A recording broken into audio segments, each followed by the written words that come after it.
Cake. Asghar वजाहत।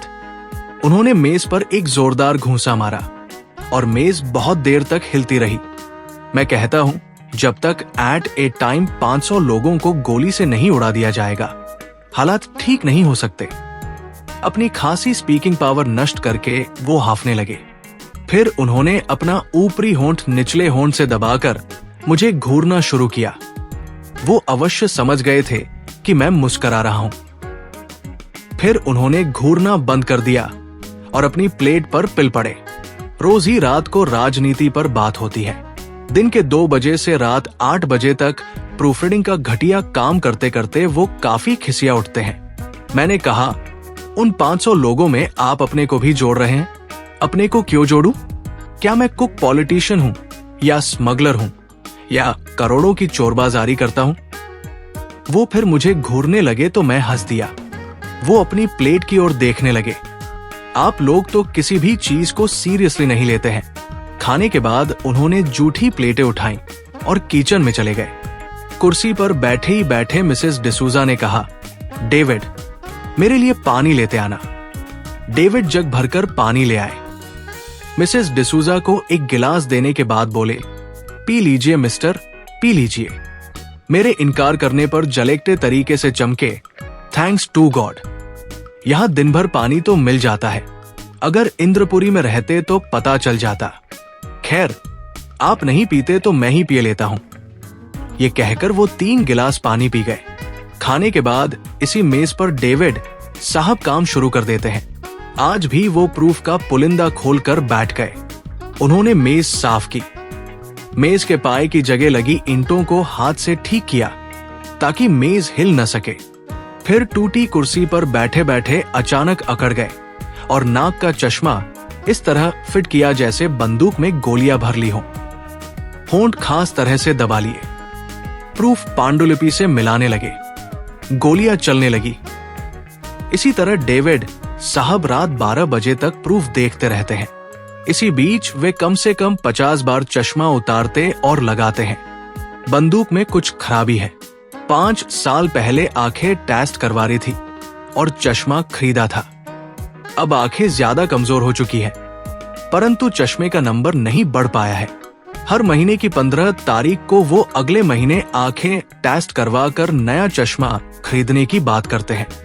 बंदूक की कीमत बहुत बढ़ चुकी है। प्रूफ देखने के बीच पानी पिएंगे तो बासु की जय का नारा भी लगाएंगे। बासु उनका बॉस है, जिससे न सिर्फ उन्हें बल्कि कई दर्जन शिकायतें मुझे भी हैं। ऐसी शिकायतें पेशतर छोटा काम करने वालों को होती है। बड़ा जानलेवा काम है साहब। वे 2-1 बार सिर उठाकर मुझसे कहते हैं। मैं हुआ में जवाब देकर बात आगे बढ़ने नहीं देता, लेकिन वो चुप नहीं होते। चश्मा उतारकर आंखों की रगड़ाई करते हैं। बड़ी हाई लेवल बंगलिंग होती है। अब तो छोटे मोटे करप्शन केस पर कोई चौंकता तक नहीं। पूरी मशीनरी सड़गल चुकी है। ये आदमी नहीं, कुत्ते हैं कुत्ते। मैं भी आजादी से पहले गांधी का स्टांच सपोर्टर था और समझता था कि non violence is the best policy. लटका 200-500 आदमियों को सूली पर। अरे, इन सालों का पब्लिक ट्रायल होना चाहिए। पब्लिक ट्रायल कौन करेगा? डेविड साहब। मैं झल्ला जाता हूं। इतनी देर से लगातार बकवास कर रहे हैं। वे दोनों हाथों से अपना सिर पकड़कर बैठ जाते हैं। मासेज में अगर लेफ्ट फोर्सेस। वे धीरे धीरे बहुत देर तक बड़बड़ाते रहते हैं। मैं जासूसी उपन्यास के नायक को एक बार फिर गोलियों की बौछार से बचा देता हूं। वो कहते हैं, आप भी क्या 250 रुपए के लिए घटिया नॉवल लिखा करते हैं।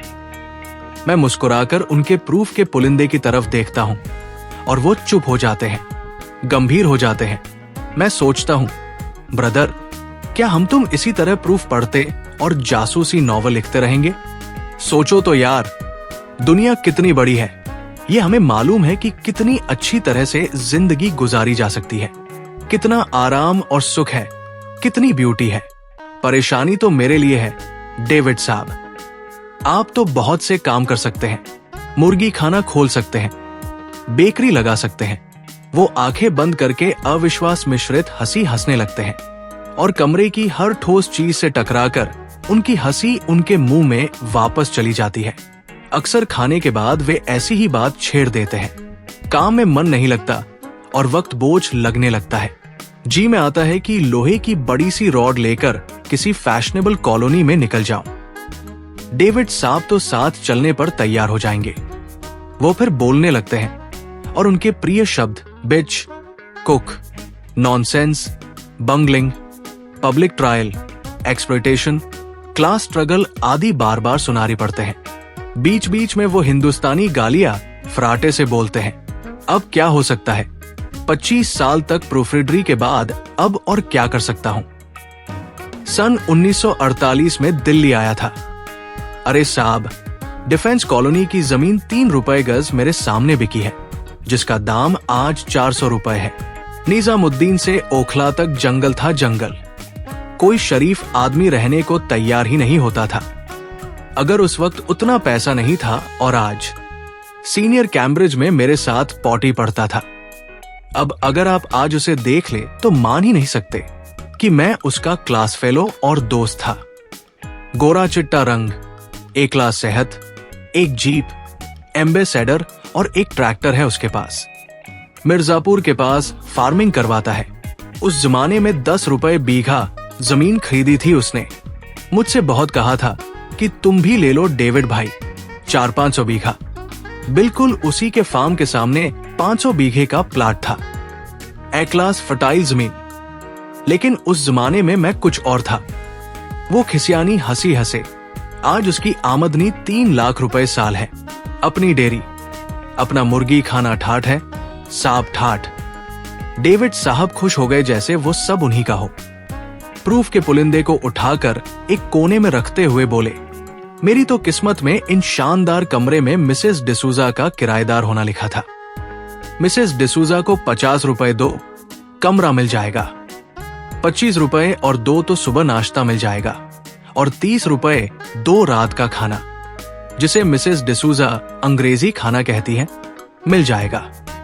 मिसेस डिसूजा के कमरे से लगी तस्वीरों को, जो प्राय उनकी जवानी के दिनों की है, किराएदार हटा नहीं सकता। किसी तस्वीर में वो मोमबत्ती के सामने बैठी किताब पढ़ रही है, तो किसी में अपने हाथ गोद में रखे शून्य में देखने का प्रयत्न कर रही है। कुछ लोगों का परिचय अंग्रेज अफसर के रूप में करवाती है, पर देखने में वे सब हिंदुस्तानी लगते हैं। एक चित्र मिसेस डिसूजा की लड़की का भी है, जो डेविड साहब की मेज पर रखा रहता है। लड़की वास्तव में कंटाप है। छिनालपना उसके चेहरे से ऐसा टपकता है कि अगर सामने कोई बर्तन रख दे तो दिन में 10 बार खाली करना पड़े। उसे सिर्फ देखकर अच्छे अच्छे दोनों हाथों से दबा लेते होंगे। कुछ पड़ोस वालों का यह भी कहना है कि इसी तस्वीर को देख देखकर डेविड साहब ने शादी करने और बच्चा पैदा करने की क्षमता से हाथ धो लिए हैं। मिसेस डिसूजा देसी ईसाइयों की कई लड़कियां उनके लिए खोज चुकी है, परंतु सब बेकार। वो तो 250 वोल्टेज ही के करंट से जल भुनकर राख हो चुके थे। और एक दिन तंग आकर मिसेस डिसूजा ने मोहल्ले में उनको नामर्द घोषित कर दिया और उनके सामने कपड़े बदलने लगी। सुबह का दूसरा नाम होता है जल्दी। जल्दी जल्दी बिना दूध की चाय के कुछ कप, रात के धोए कपड़ों पर उल्टा सीधा प्रेस, जूते पर पॉलिश और दिन भर प्रूफ करेक्ट करते रहने के लिए आंखों की मसाज। प्रूफ के पुलिंदे करेक्ट किए हुए और प्रेस से आए हुए, फिर करेक्ट किए हुए फिर आए हुए। धम साला जोर से गाली दे मारता है, देख लो बाबू, जल्दी दे दो। बड़ा साहब कॉलम देखना मांगता है। पूरी जिंदगी घटिया किस्म के कागज पर छपा प्रूफ हो गई है, जिसे हम लगातार करेक्ट कर रहे हैं। घर से बाहर निकलकर जल्दी जल्दी बस स्टॉप की तरफ दौड़ना, जैसे किसी को पकड़ना हो। हम दोनों एक ही नंबर की बस पकड़ते हैं।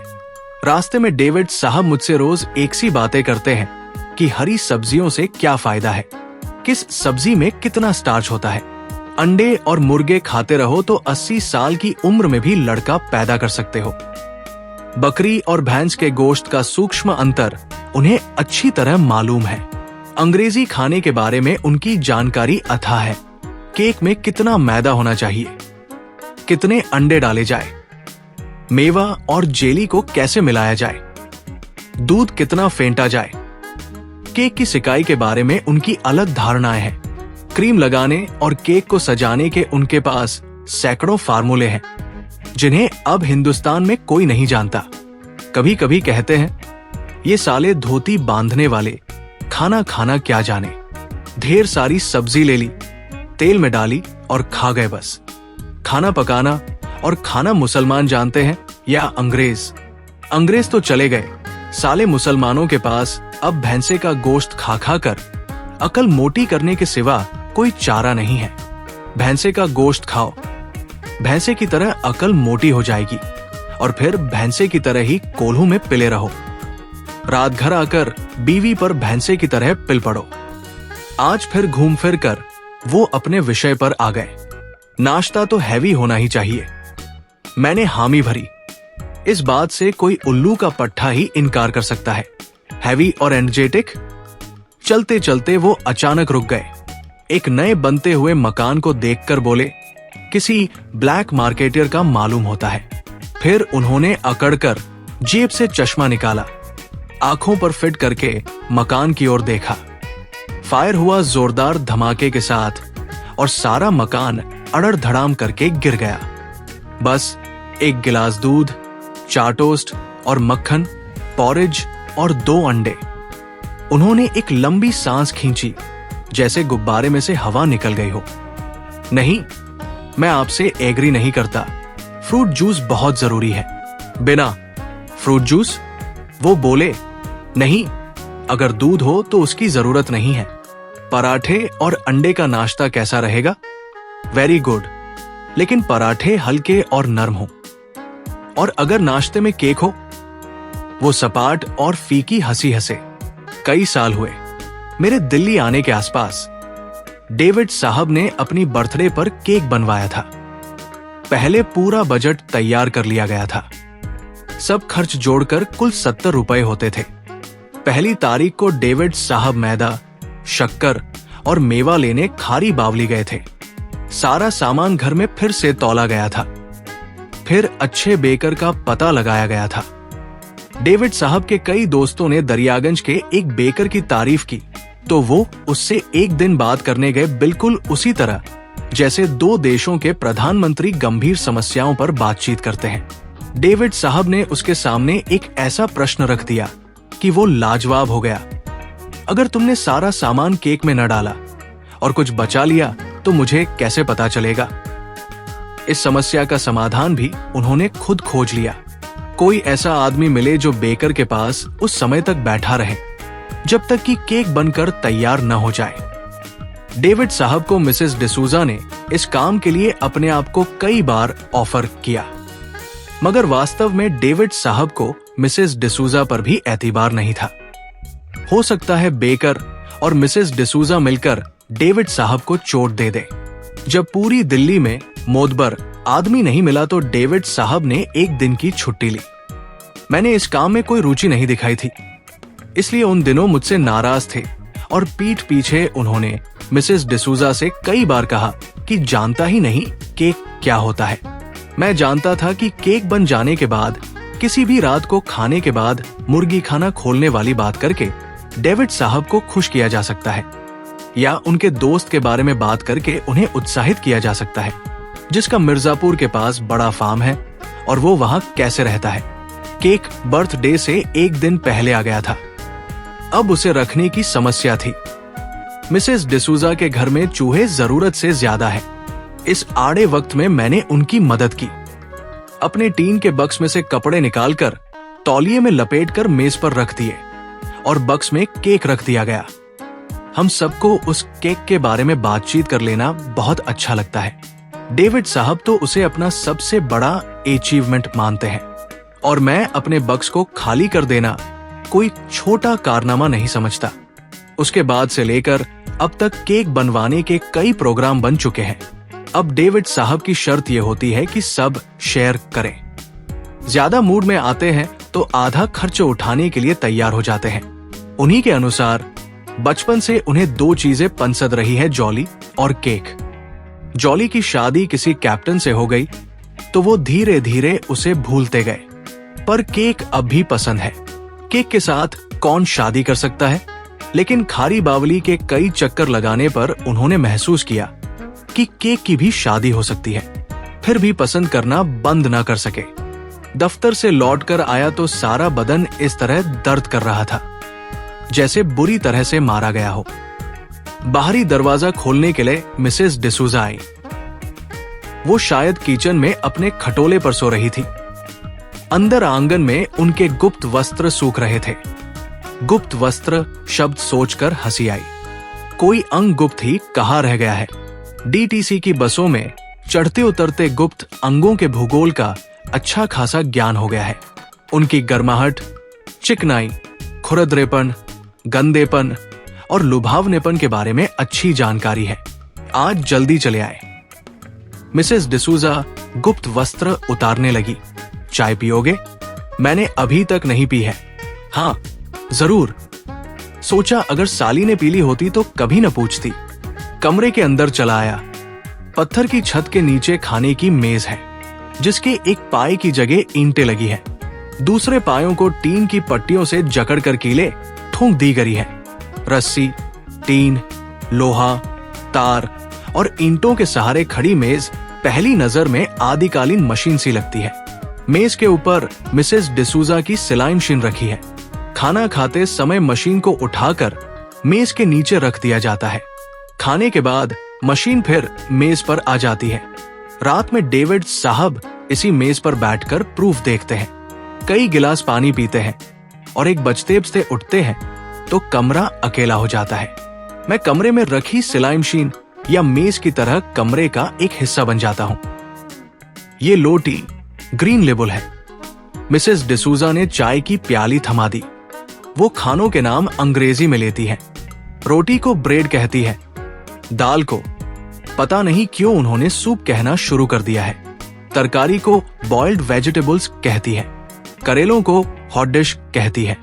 मिसेस डिसूजा थोड़ी बहुत गोराशाही अंग्रेजी भी बोल लेती है जिससे मोहल्ले के लोग काफी प्रभावित होते हैं। मैंने टी ले ली। मिसेस डिसूजा आज के जमाने की तुलना पहले जमाने से करने लगी। उन्हें 40 साल तक पुराने दाम याद है। इसके बाद अपने मकान की चर्चा उनका प्रिय विषय है जिसका सीधा मतलब हम लोगों पर रोब डालना होता है। वैसे रोब डालते वक्त ये भूल जाया करती है कि दोनों कमरे किराए पर उठा देने के बाद वो स्वयं किचन में सोती है। मैं उनकी बकवास से तंग आकर बाथरूम में चला गया। अगर डेविड साहब होते तो मजा आता। मिसेस डिसूजा मुंह खोलकर और आंखें फाड़कर मुर्गी पालन की बारीकियों को समझने का प्रयत्न करती। जियाद नहीं, सिर्फ 2000 रुपए से काम शुरू करे कोई। 400 मुर्गियों से शानदार काम चालू हो सकता है। 400 अंडे रोज का मतलब है कम से कम 100 रुपए रोज।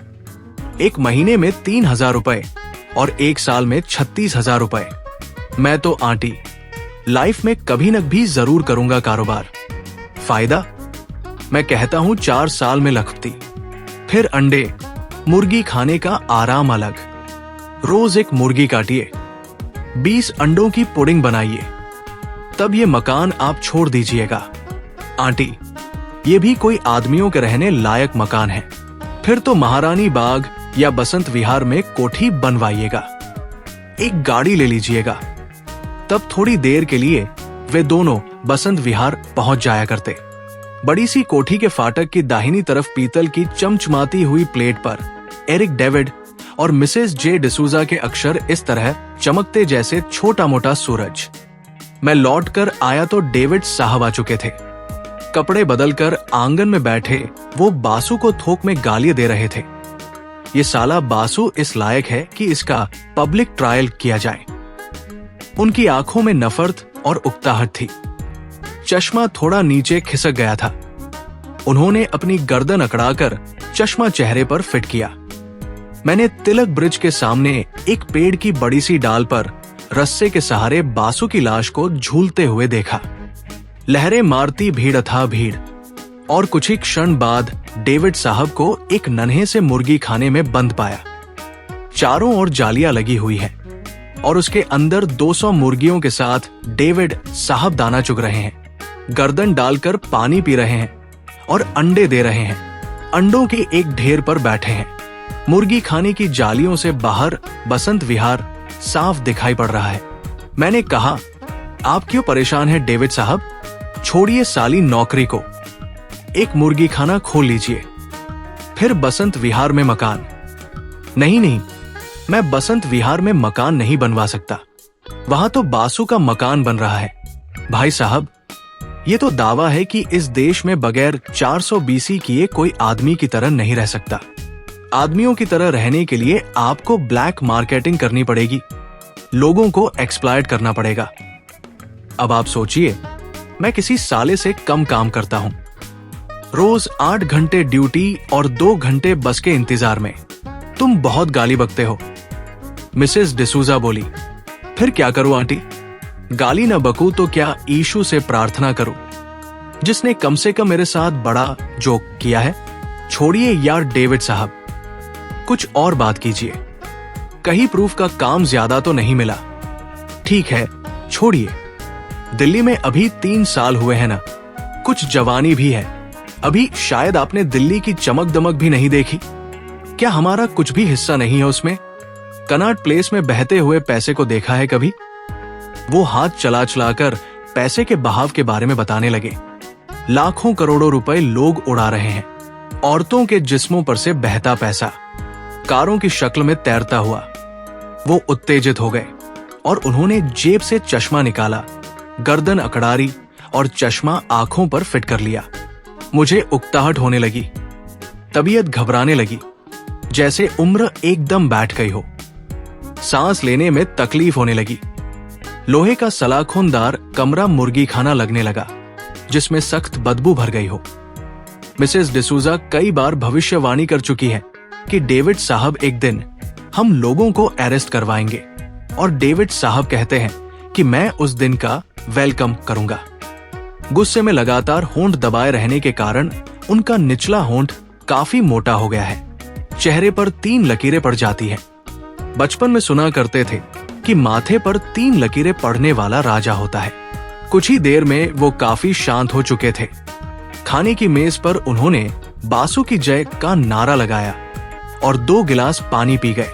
मिसेस डिसूजा की हॉट डिश, सूप और ब्रेड तैयार थी।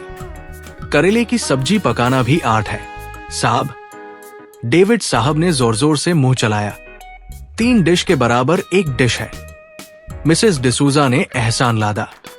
डेविड उनकी बात अनसुनी करते हुए बोले, करेले खाने का मजा तो सीतापुर में आता था आंटी। कोठी के पीछे किचन गार्डन में डैडी तरह की सब्जी बुआते थे। ढेर सारी प्याज के साथ इन करेलों में अगर कीमा भरकर पकाया जाए तो क्या कहना। हम लोग समझ गए कि अब डेविड साहब बचपन के किस्से सुनाएंगे। इन किस्सों के बीच नसीबन गवर्नेंस का जिक्र भी आएगा, जो केवल 1 रुपया महीना तनख्वाह पाकर भी कितनी प्रसन्न रहा करती थी, और जिसका मुख्य काम डेविड बाबा की देखभाल करना था, और जो डेविड बाबा को दीपक बाबा ही कहती रही। इसी सिलसिले में उस पिकनिक पार्टी का जिक्र आएगा, जिसमें डेविड बाबा ने जमुना के स्लोप पर गाड़ी चढ़ा दी थी। तजुर्बेकार ड्राइवर इस्माइल खां को पसीना छूट आया था। डेविड साहब ने उसको डांटकर गाड़ी से उतार दिया था। सब लड़के और लड़कियां उतर गए थे। अंग्रेज लड़कों की हिम्मत छूट गई थी, परंतु जूली ने उतरने से इनकार कर दिया था। डेविड बाबा ने गाड़ी स्टार्ट की। 2 मिनट सोचा, गियर बदलकर एक्सीलेटर पर दबाव डाला और गाड़ी एक फराटे के साथ ऊपर चढ़ गई। इस्माइल खां ने ऊपर आकर डेविड बाबा के हाथ चूम लिए थे। वो बड़े बड़े अंग्रेज अफसरों को गाड़ी चलाते देख चुका था, मगर डेविड बाबा ने कमाल ही कर दिया था। जूली ने डेविड बाबा को उसी दिन किस देने का प्रॉमिस किया था। इन बातों को सुनाते समय डेविड साहब की बिटरनेस गायब हो जाती है। वो डेविड साहब नहीं, दीपक बाबा लगते हैं। हल्की सी धूल उड़ती है और सीतापुर की सिविल लाइंस पर बनी बड़ी सी कोठी के फाटक में 1930 की फोर्ड मुड़ जाती है। फाटक के एक खंभे पर साफ अक्षरों में लिखा हुआ है, पीटर जे डेविड, डिप्टी कलेक्टर। कोठी की छत खपरेलों की बनी हुई है। कोठी के चारों ओर कई बीघे का कंपाउंड, पीछे आम और संतरे का बाग, दाहिनी तरफ टेनिस कोर्ट की बाई तरफ बड़ा सा किचन गार्डन, कोठी के ऊंचे बरामदे में बावर्दी चपरासी ऊँघता हुआ दिखाई पड़ेगा। अंदर हाल में विक्टोरियन फर्नीचर और छत पर लटकता हुआ हाथ से खींचने वाला पंखा। दोपहर में पंखा कुली पंखा खींचते खींचते ऊँघ जाता है तो मिस्टर पीटर जे डर्ट डिप्टी कलेक्टर अपने विलायती जूतों की ठोकरों से उसके काले बदन पर नीले रंग के फल उगा देते हैं। बाबा लोग टाई बांधकर खाने की मेज पर बैठकर चिकन सूप पीते हैं। खाना खाने के बाद आइसक्रीम खाते हैं और मम्मी डैडी को गुड नाइट कहकर अपने कमरे में चले जाते हैं। 9:30 बजे के आसपास 1930 की फोर्ड गाड़ी फिर स्टार्ट होती है। अब वह या तो क्लब चली जाती है या किसी देशी रईस की कोठी के अंदर घुसकर आधी रात को डगमगाती हुई लौटती है।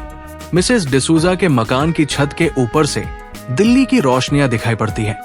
सैकड़ों जंगली जानवरों की आंखें रात में चमक उठती है। पानी पीने के लिए नीचे आता हूँ तो डेविड साहब प्रूफ पढ़ रहे हैं। मुझे देखकर मुस्कुराते हैं, कलम बंद कर देते हैं और बैठने के लिए कहते हैं। आंखों में नींद भरी हुई है। वो मुझे धीरे धीरे समझाते हैं। उनके इस समझाने से मैं तंग आ गया हूं। शुरू में तो मैं उनको उल्लू का पट्टा समझता था, परंतु बाद में पता नहीं क्यों उनकी बातें मेरे ऊपर असर करने लगी। भाग जाओ इस शहर से, जितनी जल्दी हो सके भाग जाओ। मैं भी तुम्हारी तरह कॉलेज से निकलकर सीधे इस शहर में आ गया था राजधानी को जीतने। लेकिन देख रहे हो, कुछ नहीं है इस शहर में, कुछ नहीं। मेरी बात छोड़ दो, मैं कहां चला जाऊं? गार्ड के रास्ते ये शहर मेरे अंदर घुस चुका है। लेकिन कब तक कुछ नहीं होगा डेविड साहब? उस वक्त तक जब तक तुम्हारे पास देने के लिए कुछ नहीं है। और मैं जानता हूं तुम्हारे पास वो सब कुछ नहीं है जो लोगों को दिया जा सकता है। मैं लौटकर ऊपर आ जाता हूं। मेरे पास क्या है देने के लिए? ऊंची कुर्सियां, कॉकटेल पार्टियां, लंबे चौड़े लॉन, अंग्रेजी में अभिवादन, सूट और टाइयां, लड़कियां, मोटरें, शॉपिंग। तब ये लोग जो तंग गलियारों में मुझसे वादे करते हैं, मुस्कुराते हैं। कौन है? इसके बारे में फिर सोचना पड़ेगा। और काफी देर तक फिर मैं सोचने का साहस जुटाता हूं, परंतु वो पीछे हटता जाता है। मैं उसकी बाहें पकड़कर आगे घसीटता हूं। एक बिगड़े हुए खच्चर की तरह वो अपनी रस्सी तोड़ाकर भाग निकलता है। मैं फिर पानी के लिए नीचे उतरता हूं। अपनी मेज पर सिर रखे वो सो रहे हैं। प्रूफ का पुलिंदा सामने पड़ा है। मैं उनका कंधा पकड़कर जगा देता हूं। अब सो जाइए, कल आपको साइट देखने जाना है। उनके चेहरे पर मुस्कुराहट आती है। कल वो मुर्गी खाना खोलने की साइट देखने जा रहे हैं। इससे पहले भी हम लोग कई साइट देख चुके हैं। डेविड साहब उठकर पानी पीते हैं, फिर अपने पलंग पर इस तरह गिर पड़ते हैं जैसे राजधानी के पैरों पर पड़ गए हों। मैं फिर ऊपर आकर लेट जाता हूं। मैंने कॉलेज में इतना पढ़ा ही क्यों?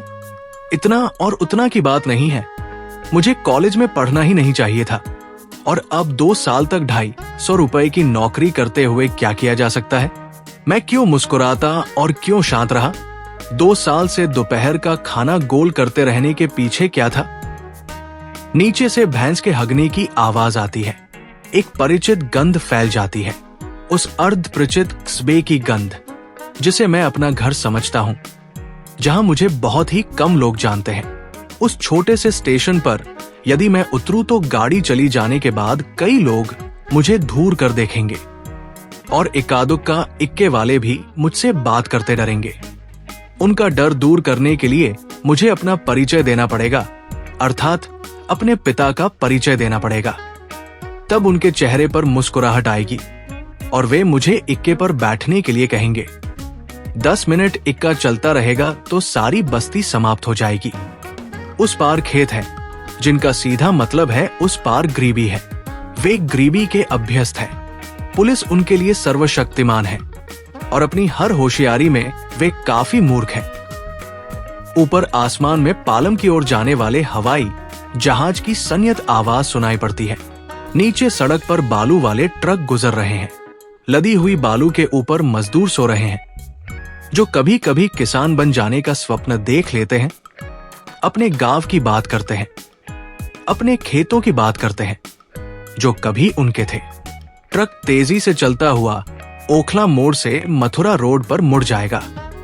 फ्रेंच कॉलोनी और आश्रम होता हुआ राजदूत होटल के सामने से गुजरेगा, जहां रात भर कैबरे और रेस्तरां के विज्ञापन नियॉन लाइट में जलते बुझते रहते हैं। उसी के सामने फुटपाथ पर बहुत से दुबले पतले, काले और सूखे आदमी सोते हुए मिलेंगे, जिनकी नींद ट्रक की कर्कश आवाज से भी नहीं खुलती। ऊपर तेज बल्ब की रोशनी में उनके अंग प्रत्यंग बिखरे दिखाई पड़ते हैं। मैं अक्सर हैरान रहता हूँ कि वे इस चौड़े फुटपाथ पर छत क्यों नहीं डाल लेते। उसके चारों ओर कच्ची ही सही दीवार तो उठाई जा सकती है। इन सब बातों पर सरसरी निगाह डाली जाए जैसी कि हमारी आदत है तो इनका कोई महत्व नहीं है। बेवकूफी और भावुकता से भरी बातें। परंतु यदि कोई ऊपर से कीड़े की तरह फुटपाथ पर टपक पड़े तो उसका समझ में सब कुछ आ जाएगा। दिन इस तरह गुजरते हैं जैसे कोई लंगड़ा आदमी चलता है, और तब इस महानगरी में अपने बहुत साधारण और असहाय होने का भाव सब कुछ करवा लेता है। और अपमान जो इस महान घर में लोग तफरीहन कर देते हैं अब उतने बुरे नहीं लगते जितने पहले लगते थे। ऑफिस में अधिकारी की मेज पर तिवारी का स्वर की तरह गंदा मुंह, जो एक ही समय में पक्का समाजवादी भी है और प्रोमरिकन भी। उसकी तंग बुशर्ट में से झांकता हुआ हराम की कमाई का पला तंदुरुस्त जिस्म, और उसकी समाजवादी लेखनी जो हर दूसरी पंक्ति केवल इसलिए काट देती है कि वह दूसरे की लिखी हुई है। उसका रोबदाब, गंभीर हंसी, षड्यंत्र भरी मुस्कान, और उसकी मेज के सामने उसके साम्राज्य में बैठे हुए 4 निरीह प्राणी जो क्लम घिसने के अलावा और कुछ नहीं जानते। उन लोगों के चेहरे के टाइपराइटरों की खड़खड़ाहट इन सब चीजों को मुट्ठी में दबाकर क्रश कर देने को जी चाहता है। भूख भी कमबख्त लगती है तो इस जैसे सारे शहर का खाना खाकर ही खत्म होगी। शुरू में पेट गड़गड़ाता है। यदि डेविड साहब होते तो बात यहीं पे झटक लेते। जी नहीं, भूख जब जोर से लगती है तो ऐसा लगता है जैसे बिल्लियां लड़ रही हों। फिर पेट में हल्का सा दर्द शुरू होता है जो शुरू में मीठा लगता है, फिर दर्द तेज हो जाता है। उस समय यदि आप 3-4 गिलास पानी पी ले तो पेट कुछ समय के लिए शांत हो जाएगा और आप 2-1 घंटा कोई भी काम कर सकते हैं। इतना सब कुछ कहने के बाद वो अवश्य सलाह देंगे कि इस महानगरी में भूखे मरने से अच्छा है कि मैं लौट जाऊं। लेकिन यहां से निकलकर वहां जाने का मतलब है एक गरीबी और भूखमरी से निकलकर दूसरी भूखमरी में फंस जाना। इसी तरह की बहुत सारी बातें एक साथ दिमाग में कबड्डी खेलती रहती है। तंग आकर ऐसे मौके पर डेविड साहब से पूछता हूं, ग्रेटर कैलाश की मार्केट चल रहे हैं? वो मुस्कुराते हैं और कहते हैं, अच्छा तैयार हो जाओ। मैं जानता हूं उनके तैयार होने में काफी समय लगेगा, इसलिए मैं बड़े प्रेम से जूते पॉलिश करता हूं। एक मैला कपड़ा लेकर जूते की घिसाई करता हूं। जूते में अपनी शक्ल देख सकता हूं। टिपटाप होकर डेविड साहब से पूछता हूं, तैयार है? हम दोनों बस स्टॉप की तरफ जाते हुए एक दूसरे के जूते देखकर उत्साहित होते हैं। एक अजीब तरह का साहस आ जाता है।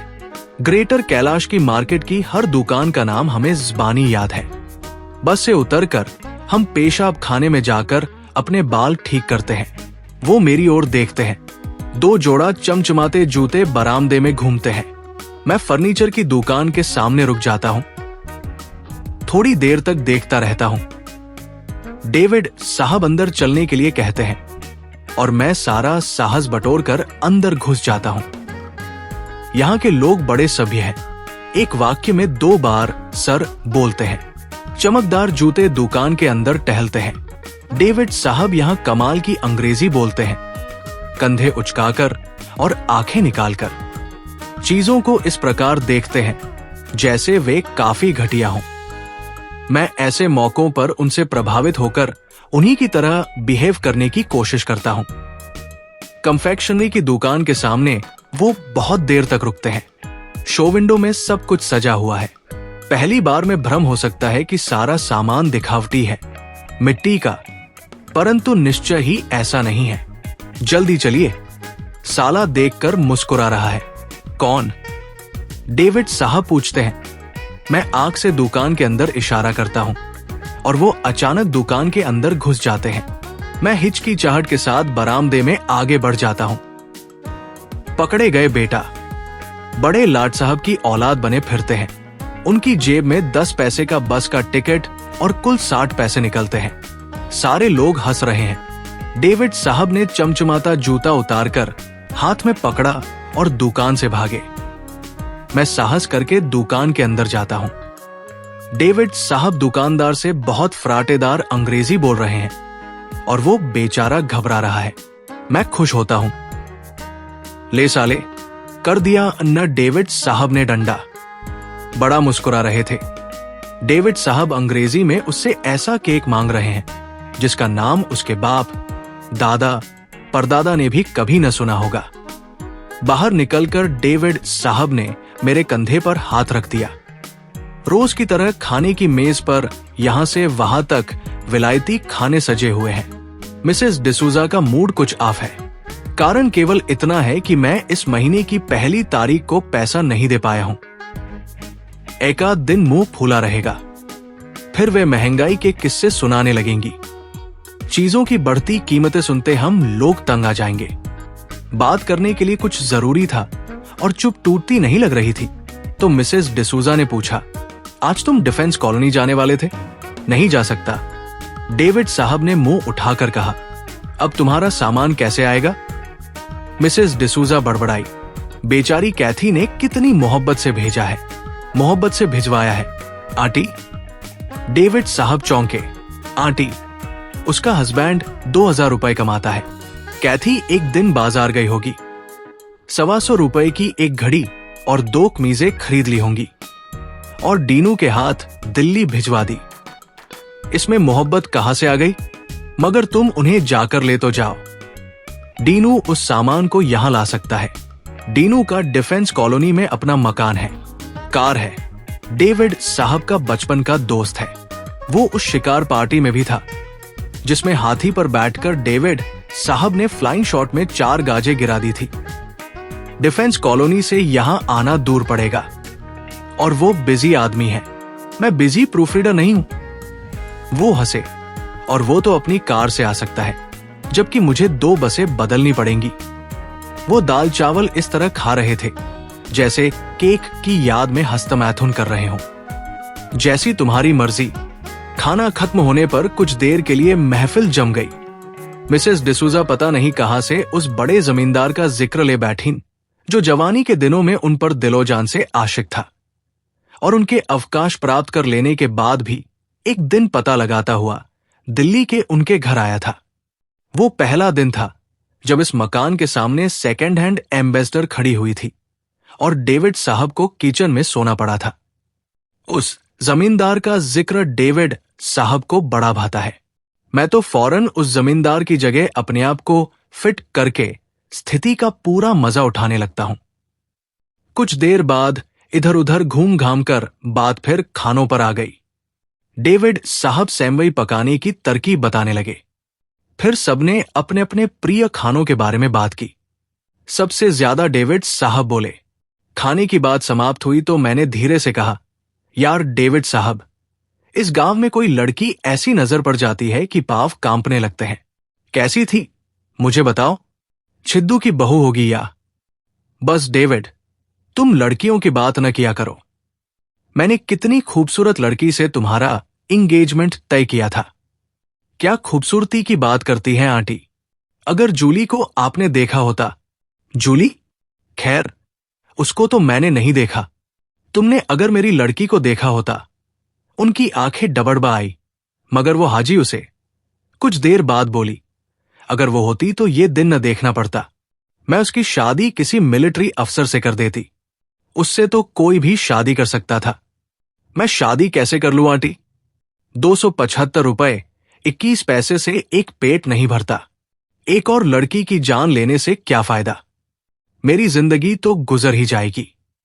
मगर मैं ये नहीं चाहता कि अपने पीछे एक गरीब औरत और 2-3 प्रूफ रीडर छोड़कर मर जाऊं, जो दिन रात मशीनों की कान फाड़ देने वाली आवाज में बैठकर आंखें फोड़ा करें। वो कुछ रुके। यही बात मैं इनसे कहता हूं। उन्होंने मेरी ओर संकेत किया। इस आदमी के पास गांव में थोड़ी सी जमीन है जहां गेहूं और धान की फसल होती है। इसको चाहिए कि अपने खेत के पास एक कच्चा घर बना ले, उसके सामने एक छप्पर डाल ले, बस उस पर लौकी की बेल चढ़ानी पड़ेगी। देहात में आराम से एक भैंस पाली जा सकती है। कुछ दिनों बाद मुर्गी खाना खोल सकते हैं। खाने और रहने की फिक्र नहीं रह जाएगी। ठाठ से काम करे और खाए। उसके बाद आप वहां आइएगा तो केक बनाया जाएगा। बहुत से अंडे मिलाकर मैंने मजाक किया। दीपक बाबा हंसने लगे, बिल्कुल बच्चों की सी मासूम हंसी।